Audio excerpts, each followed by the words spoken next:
Bonjour à toutes et à tous, très heureux de vous retrouver ce matin dans l'OM au café, soit sur Twitch comme d'habitude, soit sur lefosséen.fr. Mais sur Twitch, vous pouvez dialoguer avec moi, avec nous, tous ensemble pour rentrer aussi un petit peu tranquillement dans ce Olympique de Marseille-Benfica, le quart de finale retour d'Europa League au Vélodrome, qui nous attend là donc jeudi prochain. Il n'y a pas eu trop d'infos OM là pour l'instant de ce week-end. Ça nous a manqué. Je vous voyais là dans le chat, déjà bonjour à tous, je vous voyais dans le chat un petit peu en manque de l'Olympique de Marseille, mais ça va revenir rapidement. Et puis on le rappelle, ce soir également, on sera à nouveau ensemble pour le talk à 18 h avec Maxence. Maxence Volpe qui sera là avec nous en plateau, Romain Canuti également. Et Sébastien Gibarel qui sera parmi nous sur le plateau. Donc voilà un beau plateau pour rentrer dans ce OM Benfica et cette semaine importante pour l'Olympique de Marseille, parce qu'il y aura ensuite un match aussi crucial contre Toulouse qu'il ne faudra pas louper. On aura le temps d'y revenir. D'abord Benfica, et puis après on verra Toulouse par la suite. C'était long depuis vendredi. Ouais, l'Opsi, c'est vrai, c'était un petit peu long. On a quand même essayé de suivre un petit peu le week-end Ligue 1. Ouais, merci Phil, j'ai passé un bon week-end, on a regardé ça, il faisait super beau aussi sur Marseille, comme un petit peu dans toute la France, il faisait même très chaud, donc on a pu profiter un peu du soleil, bosser aussi, évidemment, et puis être prêt ce matin pour cette émission. Benfica, trop chaud ce week-end, nous dit Zofko 3-0. C'est vrai, Benfica a fait le plein de confiance ce week-end, hier, en gagnant 3-0. Voilà, ils ont pu en plus faire tourner en plus leur effectif. Il me semble qu'il n'y avait que João Neves de titulaire, le latéral droit dont j'ai oublié le nom également, et Neves. Voilà, merci à Loïc qui est à la réalisation. Qui m'a soufflé bas, voilà, le latéral droit bas, et donc Neres qui était titulaire. Donc voilà, ils ont pu aussi faire souffler, ils sont imposés 3-0 assez facilement, même s'il y a 1-0, l'équipe adverse a tapé le poteau. Voilà, ils ont quand même fait le job, et ils ont fait le plein de confiance avant de nous affronter. Alors, je vais prendre quelques messages encore ce matin. Ce qui manque, c'est Sébastien Valve. C'est vrai sur les débats d'après-match et ces envolées un petit peu lyriques, c'était toujours sympa, et ça manque, mais il reviendra. Il reviendra évidemment. Ouais, voilà, Jofa, qu'il faut toujours passer on a bossé aussi, évidemment. Non, mais on a continué à suivre un petit peu la Ligue 1 parce que c'était important. C'est fou cette histoire de Rongier. C'est vrai que Titch, tu l'as lancé. On avait fait le débat dans le talk la semaine dernière, vendredi dernier. Vendredi dernier, Romain Canuti nous a donné quelques petites infos. Donc voilà, à voir aussi. Ça demande aussi confirmation, tout ça. Mais c'est vrai que pour l'instant, ça sent pas bon pour la fin de saison de Valentin Rongier. Donc j'espère qu'il va pouvoir revenir. Mais bon, là, il reste plus beaucoup de matchs. Il reste un peu plus d'un mois de compétition. Donc à mon avis, on le reverra pas d'ici la fin de saison. Tac. Voilà, on va dialoguer, on va continuer le déroulé de cette émission. À 21 h jeudi soir. Ouais, Steph OM, le match est à 21 h jeudi soir contre Benfica. Voilà. Tu préfères te qualifier ou gagner Toulouse? Tu signes pour des prolongations? Voilà, ça fait beaucoup de questions, Nico Amskas. Je préfère quand même me qualifier. Parce que derrière tu as une demi-finale à jouer, et puis il te reste 2 matchs pour atteindre la finale. Donc honnêtement, je préfère me qualifier. Si tu me demandes à choisir entre une victoire contre Toulouse ou une qualification, je préfère me qualifier. Honnêtement, c'est possible. Et puis c'est possible qu'on aille aux prolongations, c'est vrai, hein, parce que vu que la règle du but à l'extérieur ne compte plus, si on s'impose 1-0, on ira aux prolongations. Donc à voir. Mais c'est fort probable qu'on aille au prolong, mais faudrait l'éviter quand même, et surtout la séance de tir au but, on sait que ça ne nous réussit pas forcément. Ouais, ça sent la saison blanche pour Valentin Rongier. Oui, il est plus revenu depuis sa blessure. C'était contre Lille au Vélodrome, malheureusement. Donc Donc ouais, c'est vrai que ça fait une année vraiment loupée pour Valentin Rongier. Et c'est assez regrettable pour lui parce qu'il sortait de 2 saisons quand même très bonnes. Déjà avec Sampaoli dans un poste qui lui correspondait pas forcément au départ. Et puis après la saison dernière avec Igor Tudor où il a pu reprendre sa place au milieu de terrain et montrer vraiment toute son importance. Donc c'est vrai, il nous a manqué. Je pense que lui aussi, ça lui manque énormément là, les terrains. Donc voilà, mais c'est vrai que là, c'est vraiment une saison perdue pour lui. C'est vraiment dommage. Et surtout dans sa progression, ça l'a stoppé. Exactement, Nico Hamskas, c'était le 4 novembre, précisément la date. Tout à fait, c'était contre Lille, en effet. Oui, le psy, Roger, ça sert à rien qu'il revienne vite, la saison est finie, autant qu'il se soigne jusqu'à la reprise de la saison prochaine. Oui, je suis d'accord. Après, est-ce que aussi lui aura envie peut-être des envies d'ailleurs, on verra ça cet été. Mais peut-être que j'espère en tout cas que ça ira mieux pour lui assez rapidement.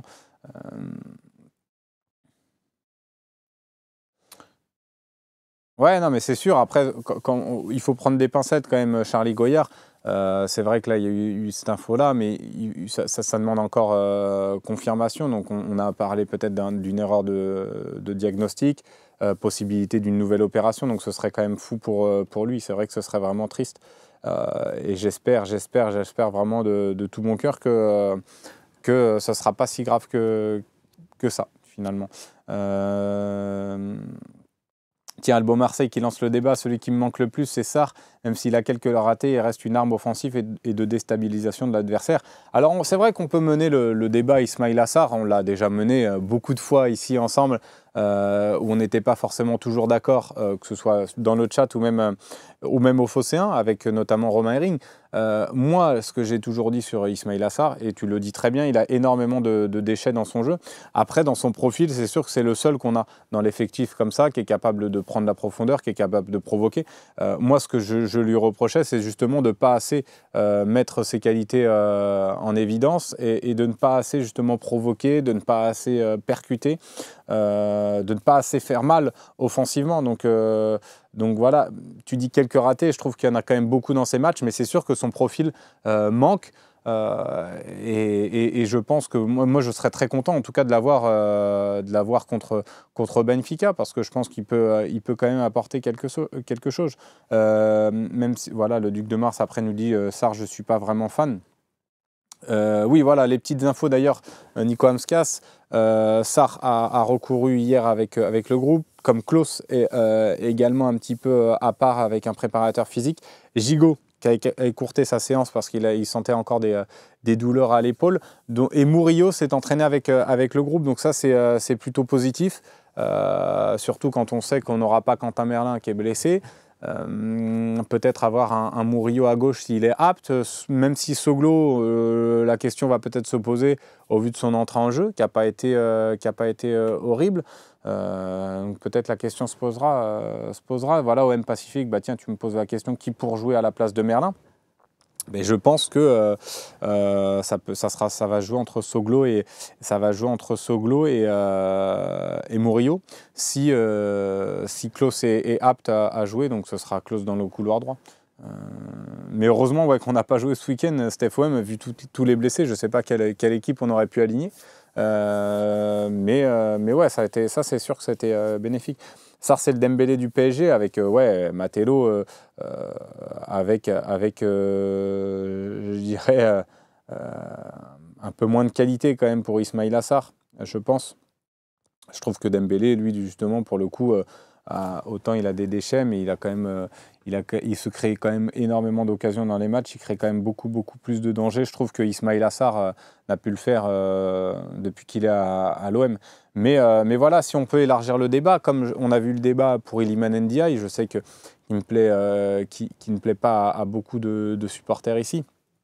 Je pense que un joueur comme Ismail Assar, voilà, selon moi en tout cas, sa saison n'est pas réussie. Moi, je lui accorderai quand même ma confiance pour la saison prochaine. Je pense que dans ce profil-là, c'est dur d'avoir des joueurs de ce profil-là. Toujours est-il qu'il faudra apporter aussi de la concurrence à ces joueurs-là. Et apporter peut-être des joueurs autour qui seraient capables de les mettre en avant et de les sublimer un peu. Donc voilà, mais moi dans l'idée, dans le profil, j'étais content de la venue de Sarr. Moi ce que je regrettais plus à l'époque, on en a déjà parlé, on ne va pas revenir dessus, mais c'était le départ de Cengiz Under. Moi j'aurais aimé avoir gardé les deux dans l'effectif. Après pour des raisons aussi économiques, ce n'était pas forcément possible. Mais voilà, donc Sarr, Rastaman, tu me dis Sarr a plus de stats peut-être, mais dans l'ensemble, je ne sais pas, moi dites-moi, hein, vous trouvez peut-être que sa saison est satisfaisante. Moi je trouve qu'elle est décevante pour l'instant. J'en attendais beaucoup plus de Sarr. Je pense qu'il peut faire encore plus et c'est pour ça que sur une deuxième saison, je lui accorderai encore ma confiance. Après, s'il doit partir, comme Iliman Ndiaye, ils me manqueront pas s'ils sont bien remplacés. Mais dans l'idée, je pense qu'il faut aussi donner de la continuité, même si cette saison-là est ratée. Je pense que ces profils-là, que ce soit Ndiaye, moi je trouve qu'il a des qualités. Et Ismail Assar, de par son profil, sa vitesse, il peut apporter aussi la saison prochaine, si aussi il est épargné par les blessures. Je vais prendre un petit peu des messages là dans le chat. On a l'habitude de voir les jeunes en début de saison et les voir naturellement disparaître au fil de la saison. Est-ce que Gasset pourrait donner des chances aux jeunes sur la fin en vue de la place qu'on occupe? Luciano, c'est une bonne question. C'est vrai que ça pourrait être une solution, permettre aussi, si ça se passe bien contre Benfica, de faire un peu souffler les cadres, entre guillemets, si tant est qu'il y en ait dans cette équipe. Mais voilà, peut-être, moi, je ne serais pas contre voir un petit peu des jeunes émerger là sur cette fin de saison, voir peut-être un peu plus Soglo, déjà profiter des blessures malheureuse de Quentin Merlin, mais pour voir un peu plus des joueurs comme Soglo, sans parler de forcément Sternal ou Bacola, mais on a d'autres jeunes qui performent aussi avec la réserve. Donc ce serait intéressant aussi peut-être de les incorporer au groupe et de les voir un peu plus souvent. Moi je suis de ton avis là-dessus, Luciano, sur les jeunes. Tiens, Yuta Okaneki qui revient sur le débat Sarr. Sarr peut faire beaucoup plus que ce qu'il a montré s'il joue régulièrement, s'il est épargné par les blessures. Ndiaye a joué quasiment tous les matchs. C'est vrai qu'Ndiaye a beaucoup plus joué que Sarr, ça c'est vrai dans les stats, mais c'est pareil. Mais moi en tout cas, je reste persuadé que Ndiaye a quand même des qualités et j'aurais envie de le voir sur la saison prochaine. Pour le juger complètement. Bien sûr que si, je l'avais déjà dit la semaine dernière, si vous me demandez si je suis content de sa saison, c'est non. Il n'a pas fait une bonne saison, Iliman Ndiaye, mais je lui vois quand même des qualités, un potentiel. Et j'espère qu'il pourra éclore la saison prochaine. Et c'est pour ça que j'ai envie de le revoir quand même une deuxième saison.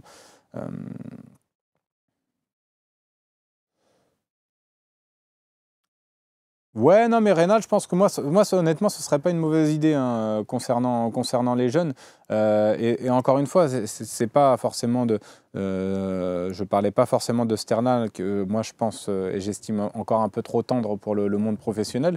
Mais il y a d'autres jeunes là, qui brillent bien en réserve avec la N3. Donc, d'ailleurs, qui font une belle remontée, la N3 de Jean-Pierre Papin. Donc ce serait intéressant de les voir.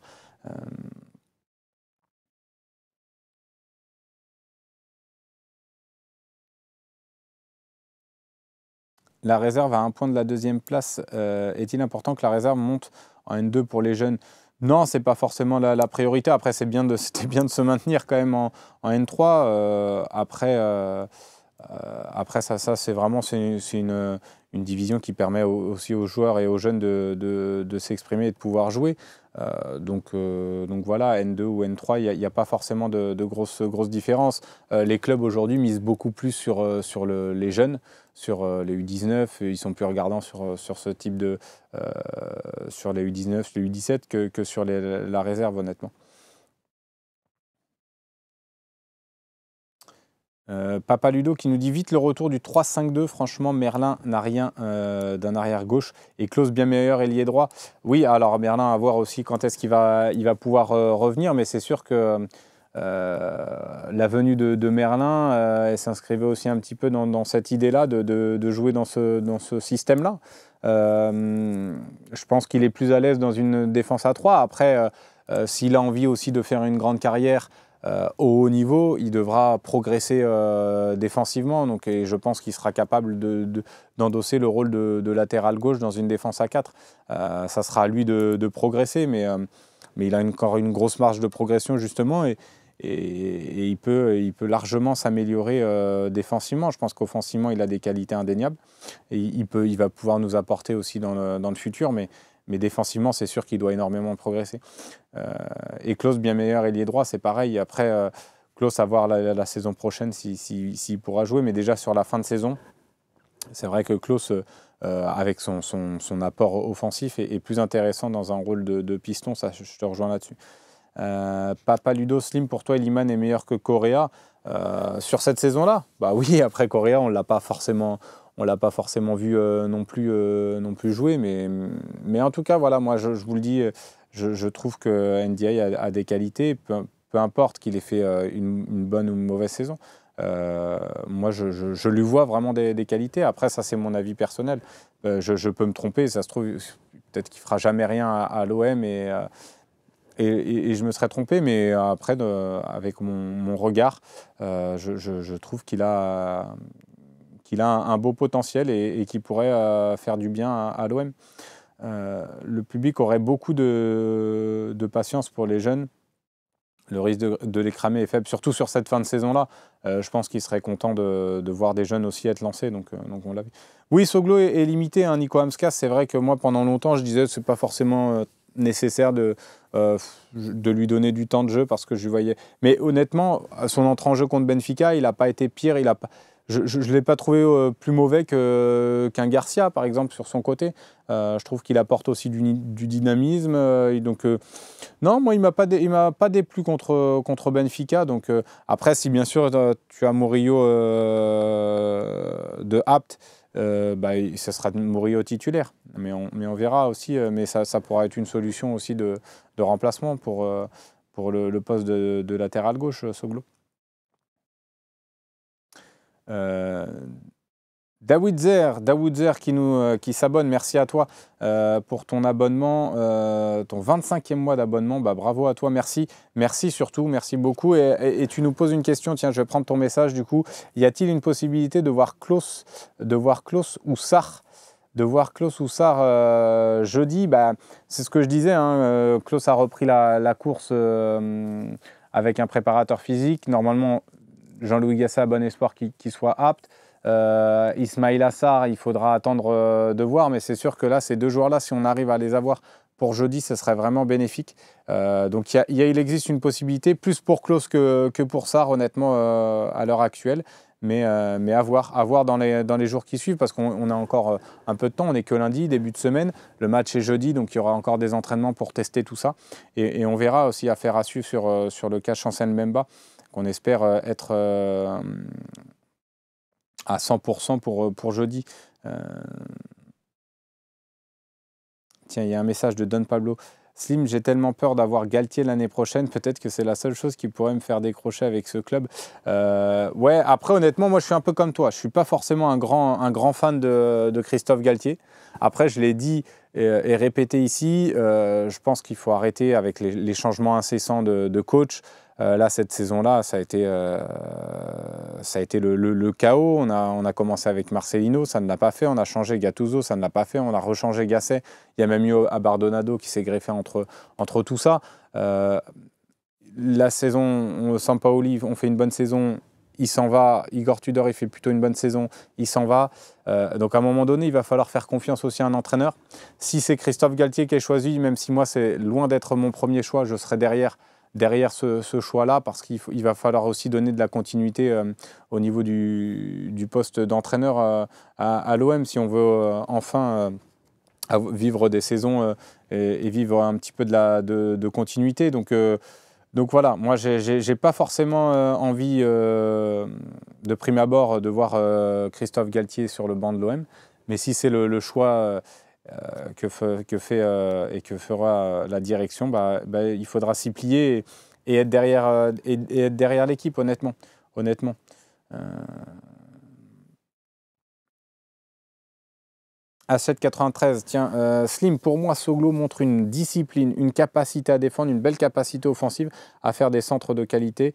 Seules ses passes prudentes sont peut-être à lui reprocher. Oui, après, voilà, ces passes prudentes, comme tu dis, je pense qu'aussi c'est lié au fait qu'il soit aussi jeune, qu'il n'a pas envie de faire d'erreurs, il a aussi envie de bien faire là, et puis il a envie de se montrer un petit peu et de ne pas faire de fautes techniques. Donc moi, je lui vois voilà, des belles qualités offensives, un petit peu brouillon par moment, que je mettrai un petit peu aussi sur le dos de cette envie débordante. Mais voilà, comme toi, je te rejoins là-dessus, surtout sur son match contre Benfica.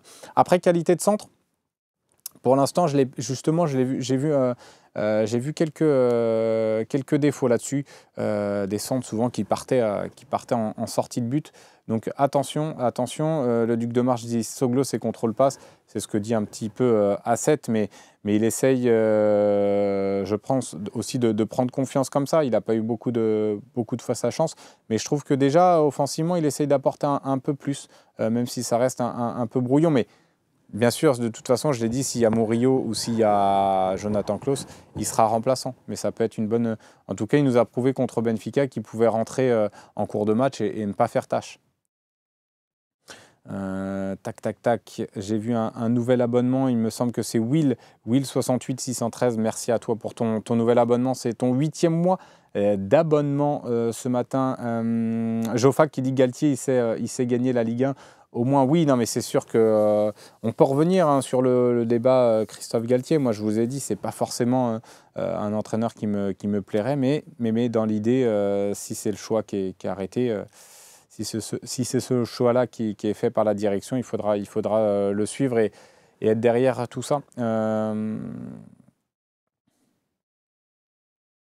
Non, mais ouais, ça s'entend, hein, Don Pablo. J'aime pas son jeu ni sa personnalité, mais tu as peut-être raison.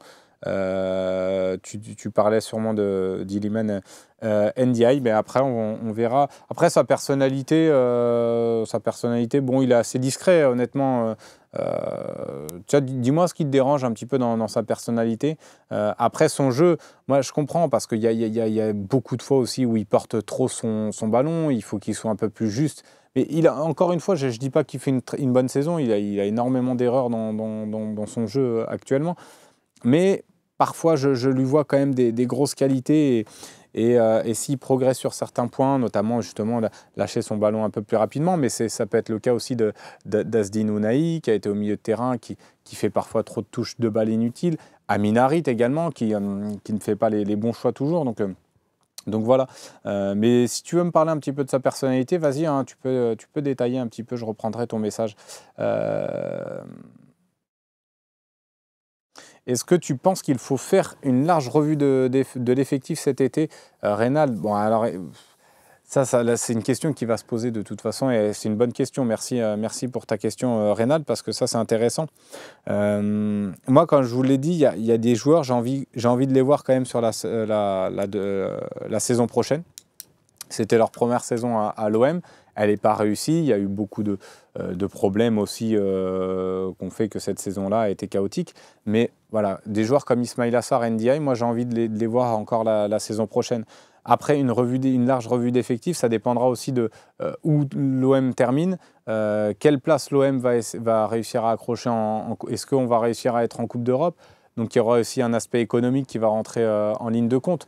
Donc tu ne pourras pas forcément faire un remue-ménage, tu ne pourras pas forcément changer tous les joueurs si tu n'as pas les moyens. Donc ça, je pense qu'il faudra aussi attendre de voir où l'OM termine et si on est européen la saison prochaine pour pouvoir un petit peu se projeter sur le mercato estival.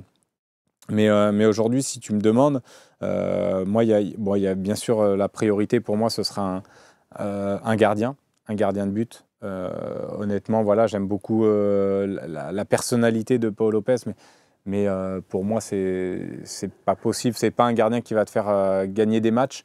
qui va te faire prendre des points. Il a fait un très bon match, je me souviens, contre Brest au match aller, où il nous permet de gagner ce match-là, mais c'est le seul.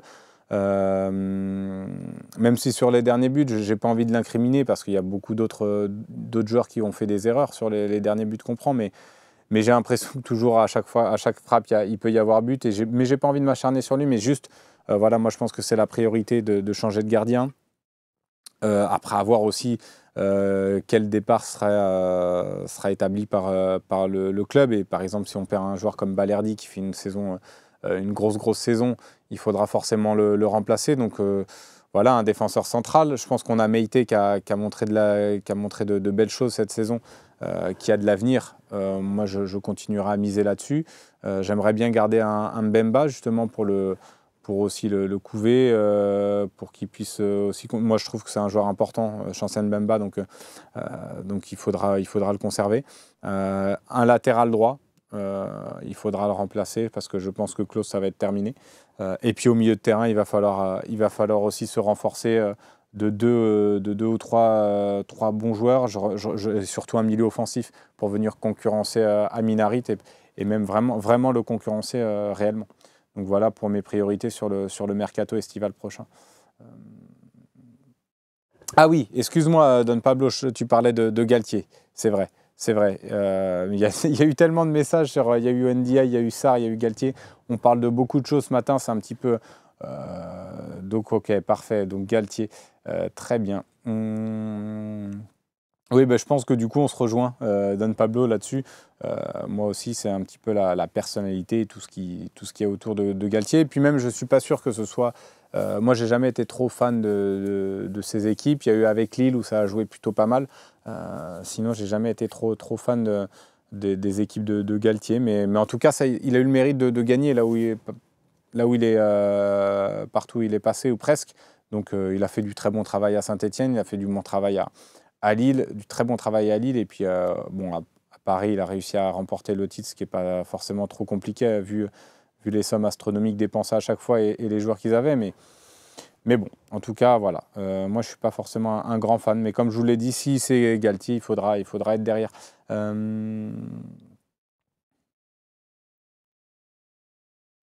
Ouais, ce que dit Dalmata, c'est ça, c'est un peu embêtant. Pour rebâtir une équipe potable, il va falloir vendre les joueurs sur lesquels on devrait construire autour. Mais ouais, tout à fait. Mais c'est pour ça que la place où l'OM va terminer sera quand même primordiale dans notre mercato et va déterminer aussi notre mercato estival.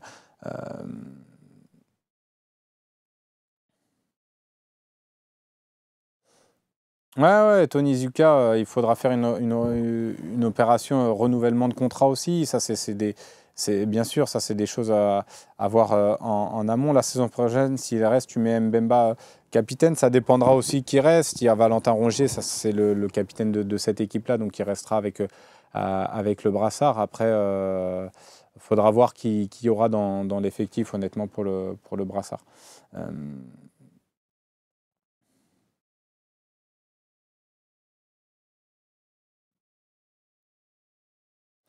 Luciano, pourquoi les évidences ne sont jamais mises en place à l'OM? Mamad en entraîneur des attaquants, JPP ou Bey en entraîneur, Lucho, Sana, Heinze, pourquoi ces anciens joueurs n'ont pas de proposition? Ce que disait Mamad, justement, Mamadou Niang, dans l'OM au café avec Romain Canuti.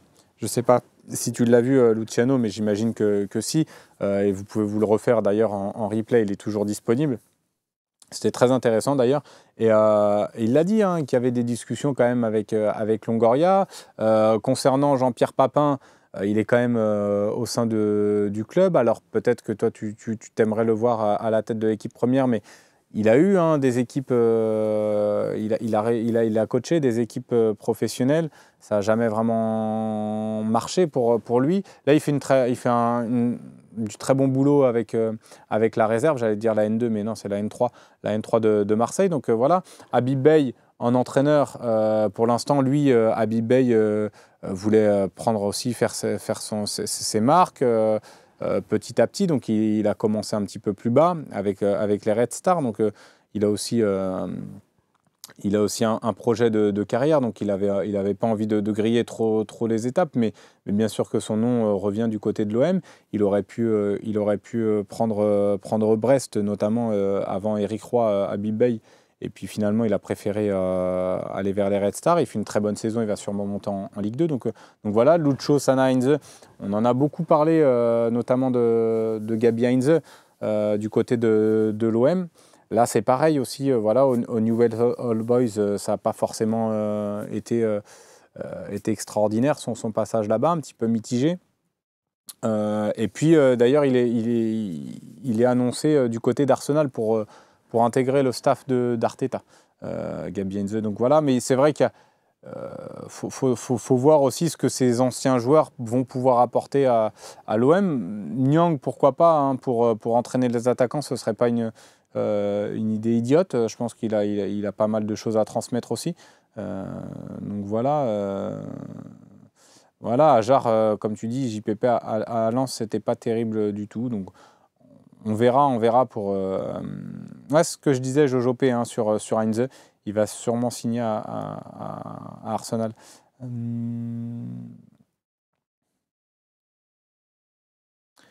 Tiens, l'Aveyron, notre place, Slim, 8-10e place avec une qualification en LDC, donc ça veut dire que tu verrais l'OM.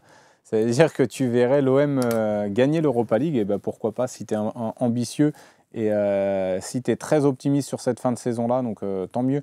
Voilà, il est 11h31, bon, on n'a pas trop parlé de OM Benfica, mais évidemment on aura le temps d'y revenir toute cette semaine.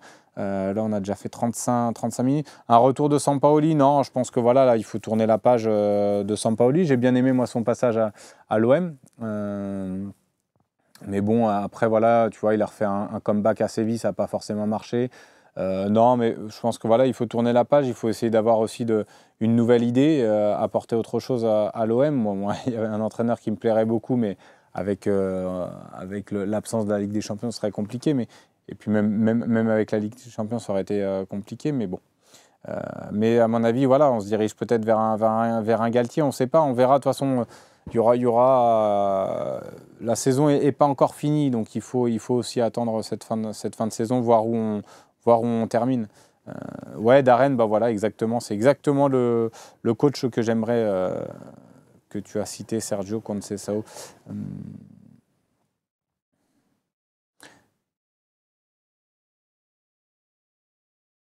Reynald, il faut faire revenir Sampaoli pour qu'il dégage dans un an, pas la peine. Non, voilà, il faut repartir sur un nouveau cycle, et puis on verra ça. Il y aura sûrement des infos qui vont tomber très rapidement. Comment battre Benfica avec cet effectif et tous ces blessés, Nacho? Ben, c'est vrai qu'on en a beaucoup parlé. Les joueurs, tiens, on va finir aussi là-dessus. Les joueurs qui en ont parlé en zone mixte après le match, c'est le Vélodrome. Le Vélodrome, un soir d'Europe, c'est particulier. Je sens qu'il peut y avoir aussi un engouement, un vrai engouement envers ce match-là de la part des supporters. Je le sens dans la ville, je sens qu'il y en a beaucoup qui parlent de ce match-là. Hier, il y avait l'entraînement des jeunes, beaucoup de supporters qui étaient optimistes, qui avaient hâte de vivre ce match-là. Alors ça va être un match très dur, on sait que ça va être compliqué contre cette équipe de Benfica, avec notre effectif un petit peu amoindri, avec les blessures, voilà, on sait que ça marche pas très bien pour cette saison à l'OM, mais en Ligue Europa, cette saison, il s'est passé toujours quelque chose au Vélodrome. Et j'ai envie de croire en ça pour jeudi. Donc, bien sûr que les supporters auront un vrai rôle à jouer. Les joueurs, en tout cas, seront, je l'espère, ultra motivés à 200%, plus que ce qu'ils n'étaient au match aller, parce que je ne les ai pas trouvés... je ne les ai pas trouvés forcément dedans pour jouer ce quart de finale aller. Donc j'espère voir vraiment un autre visage de l'OM au match retour. Et je pense qu'on peut faire quelque chose. La qualif est pas... on n'a pas perdu 3-0 là-bas, donc tout reste jouable. Tout reste ouvert pour l'instant, surtout par rapport à ce que nous a montré Benfica. on voit qu'ils sont prenables. Bien sûr, nous aussi, Benfica doit se dire bah, Marseille n'a rien montré au match aller, donc ils sont prenables et on va pouvoir accrocher le nul là-bas. Mais voilà, je pense que cette équipe de Benfica est prenable. Et dans ce vélodrome surchauffé, je pense on peut faire de belles choses et les joueurs aussi seront galvanisés par cette ambiance-là. Josip, peu importe le coach, si on n'a pas de joueurs de talent, il faudra bien sûr, comme on l'a dit, hein, il faudra apporter des vrais joueurs et une vraie plus-value à cet effectif-là, ça c'est certain.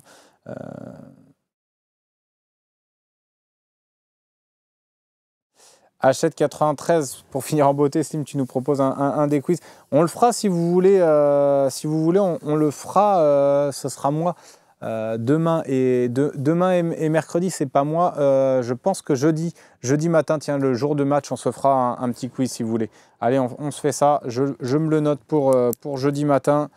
Quiz, on terminera en beauté avant ce match et avant de prendre les 4 heures de direct. Quiz jeudi, parfait. Là, je pense qu'on a fait un petit peu le tour de l'actu de l'OM. Il y a eu bien sûr, voilà, tiens, Charlie Goyard. J'ai peur qu'au rythme où va Lyon, on finisse comme Rennes, hors des places européennes et que du coup, il faille tout miser sur l'Europa League avec comme client l'Atalanta et par la suite Leverkusen que je vois remporter cette Europa League car ils sont injouables cette saison. Ouais, bah écoute, c'est vrai que Lyon finit bien. Le match d'hier ça a été un match complètement fou. Ils l'emportent 4-3 sur un penalty dans le temps additionnel. Bon, penalty indiscutable, mais c'est vrai que Brest aurait pu obtenir un penalty en première période. Le carton rouge aussi de Les Mulou est plus que discutable. Donc voilà, il y a eu des faits de jeu aussi en leur faveur. Mais ils ont le mérite aussi de faire une belle remontada au classement et ils nous mettent la pression. Et ils nous mettent la pression pour cette fin de saison-là. Mais après, ils vont avoir aussi des matchs compliqués. Ils vont jouer le PSG, ils vont jouer Monaco, ils vont jouer Lille. Donc ça ne va pas être facile aussi pour eux. Ça ne va pas être facile pour eux et ça sera à nous aussi de faire la différence. Mais ça va être, nous aussi, ça va être très très compliqué quand je vois aussi le niveau de jeu affiché par Toulouse contre Rennes ce week-end, sachant qu'on va les affronter dimanche là-bas. Et ça va être leur dernier presque gros match de la saison, donc ils vont vouloir tout faire. Le maintien est presque assuré pour eux, avec 10 points d'avance sur Lorient et Metz. Normalement, c'est quasi fait pour Toulouse. Donc ils vont vouloir faire un gros match contre nous et je pense que ça va être un match très très compliqué. Après, on va recevoir Nice et Lens. Donc là, ça va être ces 3 matchs-là vont être déterminants pour notre fin de saison en Ligue 1, bien sûr et évidemment.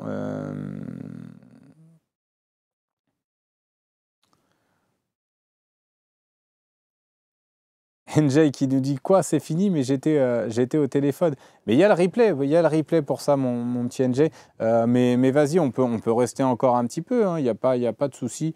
Mais c'est que ce soir, il y aura également le talk à 18h, donc on va encore revenir sur l'actu de l'OM. Mais si tu as encore des petites questions, on peut se relancer un petit débat. Il n'y a pas de problème, moi, on est là pour ça, on est là pour passer aussi un bon moment.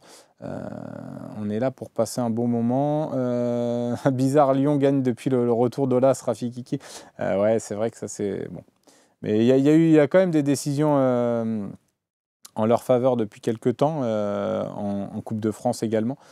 Mais bon, on va pas non plus ils vont remettre leur remontée que sur ça. Mais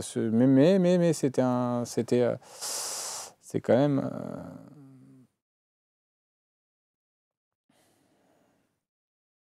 Un petit quiz nous dit OM Pacifique. Ouais, je vous l'ai dit, je l'ai déjà dit dans le chat précédemment qu'on ferait un petit quiz jeudi matin à 11h. 7, tac, tac, tac. Tu échangerais l'effectif de Lyon avec le nôtre, logistique?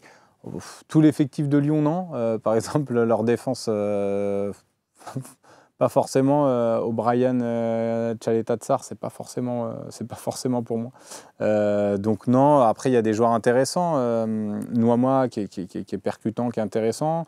Orban, Lacazette, moi c'est un attaquant que j'apprécie beaucoup. Ils ont des joueurs de qualité, mais changer l'effectif, honnêtement, non. Il y a peut-être certains joueurs que je prendrais, et certains joueurs de l'OM que je donnerai à Lyon, mais globalement non. Tiens, NJ qui nous dit, on va finir là-dessus avec son message, comme il n'a pas pu passer toute l'émission avec nous, je vais quand même prendre ton message. Les blessés, le schéma, l'affluence pour jeudi, on y croit, Europa League via le championnat ou pas du tout? Mais moi j'y crois. Alors, on y croit Europa League via le championnat ou pas du tout? Ah oui, tu parles d'une qualification en Europa League. Si, c'est encore jouable. C'est encore jouable, mais comme je l'ai dit, il faudra faire des résultats contre Toulouse. Ça va être très dur quand je vois leur niveau de jeu. Contre Nice et contre Lens. Là, on va avoir 3 matchs déterminants où il faudra prendre des points. Parce que tu peux te rapprocher de Nice en les battant directement et dépasser Lens également. Donc il y aura un coup à jouer quand même pour l'Europa League et pour la qualif et accrocher cette 5e place. Mais il faudra plus louper et quand on sait que l'OM n'a jamais su vraiment répondre présent dans les matchs coup près cette saison où on les attendait au tournant, on pense notamment au match contre Lille là récemment. Donc c'est dur d'imaginer quoi que ce soit. Moi j'ai envie d'y croire par contre en revanche pour la qualification là, contre Benfica. Moi c'est surtout en fait le niveau de jeu de Benfica. Si vraiment Benfica nous avait dominé outrageusement au match aller, j'aurais beaucoup moins d'espoir. Là, je me dis, dans un vélodrome, justement, tu parles de l'affluence qui sera gonflé à bloc. Il y aura vraiment une très belle ambiance. Je pense qu'on peut revivre un petit peu ce qu'on avait vécu contre Leipzig. J'espère vraiment que les joueurs seront au rendez-vous et ne vont pas se louper, surtout dans l'envie, dans l'abnégation. J'espère voir un autre visage que ce que j'ai vu au match aller pour jouer une qualif en demi-finale. Donc bien sûr que moi j'y crois.